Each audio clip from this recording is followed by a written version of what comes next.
قبر میں کیا ہوگا.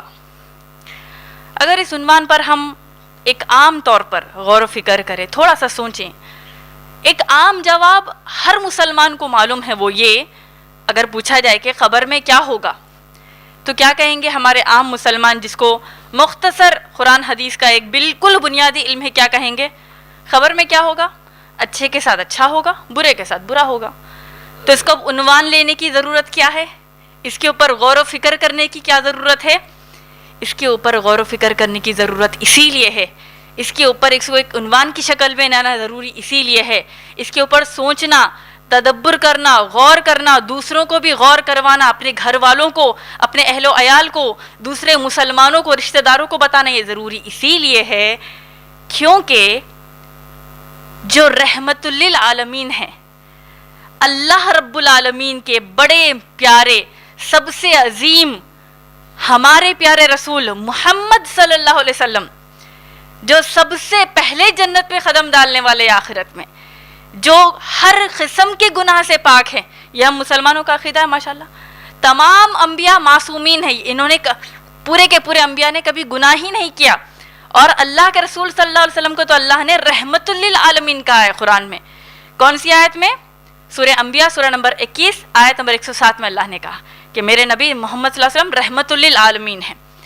ایسے پیارے نبی, ایسے عظیم رسول صلی اللہ علیہ وسلم کے بارے میں ام المومنین عائشہ رضی اللہ تعالی عنہا فرماتی ہیں, صحیح بخاری جلد نمبر 2 حدیث نمبر 1374 میں آیا ہے, یعنی حدیث نمبر 1374 والیوم نمبر 2 صحیح بخاری میں آیا ہے کہ اللہ کے رسول صلی اللہ علیہ وسلم سے میں نے دریافت کیا کہ اے نبی صلی اللہ علیہ وسلم, میرے پاس 2 بوڑھی یہودی عورتیں ہیں, یہودن جو جیو عورتیں ہوتی ہیں وہ آئیں اور ہم دین کے اوپر بات کر رہے تھے.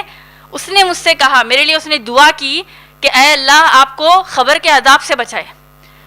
تو میں بڑی حیران ہو گئی کہ قبر کے عذاب کی یہ بات کر رہی ہیں.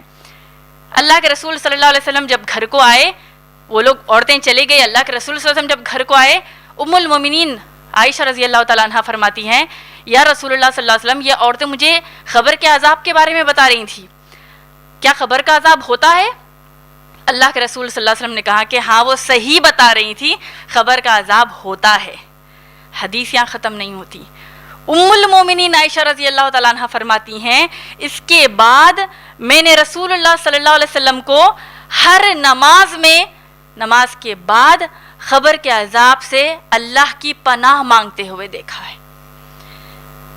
جو نبی معصوم ہیں, جو نبی ہر قسم کے گناہ سے پاک ہے, جو نبی صلی اللہ علیہ وسلم جنت میں سب سے پہلے داخل ہونے والے ہیں, جس کو اللہ نے شفاعت کا اتنا بڑا موقع قیامت میں دیا ہے, وہ رسول اللہ صلی اللہ علیہ وسلم عذاب قبر سے پناہ مانگتے ہیں. پھر اللہ کے رسول صلی اللہ علیہ وسلم کے صحابہ میں سے آپ دیکھ لیجئے, عثمان رضی اللہ تعالیٰ عنہ, ہم نے سنا ہے خلفائے راشدین میں سے جو ہمارے عثمان بن عفان رضی اللہ تعالیٰ عنہ ہیں, اس حدیث کا ذکر صحیح مسلم میں آیا ہے.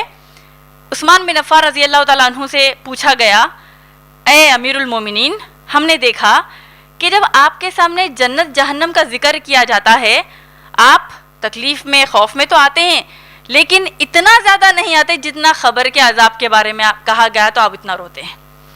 یعنی عثمان رضی اللہ تعالیٰ عنہ کی یہ کیفیت ہو جاتی کہ جنت جہنم کی بات آتی تو بھی بہت تکلیف میں آ جاتے, بہت زیادہ تکلیف کا مطلب بہت زیادہ خوف میں آتے کہ اللہ مجھے جہنم سے بچائیے, اللہ مجھے جنت عطا کریے, جب جہنم کے حالات بتائے جاتے. لیکن ہم نے دیکھا کہ آپ قبر کے عذاب کے اوپر جہنم سے بڑھ کر آپ خوف کھاتے ہیں, ایسی کیا بات ہے؟ اتنا زیادہ روتے عثمان رضی اللہ تعالیٰ عنہ کہ ان کے داڑھی کے بال تک کچے ہو جاتے. ہم نے تو شاید 1-2 بار اپنے کلوں تک بھی آنسو نہیں گرا قبر کے عذاب کو یاد کر کے, داڑھی کے بال پورے کچے ہو جاتے تھے. تو پوچھا گیا کہ آپ اتنا کیوں روتے ہیں قبر کے عذاب کو سوچ کر؟ عثمان رضی اللہ تعالیٰ عنہ کہتے ہیں, میں نے اللہ کے رسول صلی اللہ علیہ وسلم سے سنا کہ یہ جو خبر ہے تمہاری آخرت کی سب سے پہلی کڑی ہے, سب سے پہلا سٹیج تمہاری آخرت کا ہے. یہاں اگر تم کامیاب ہو گئے سمجھو تم آخرت میں پورا کامیاب ہو گئے, یہاں پر اگر تم ناکام ہو گئے سمجھو تمہاری آخرت برباد ہو گئی.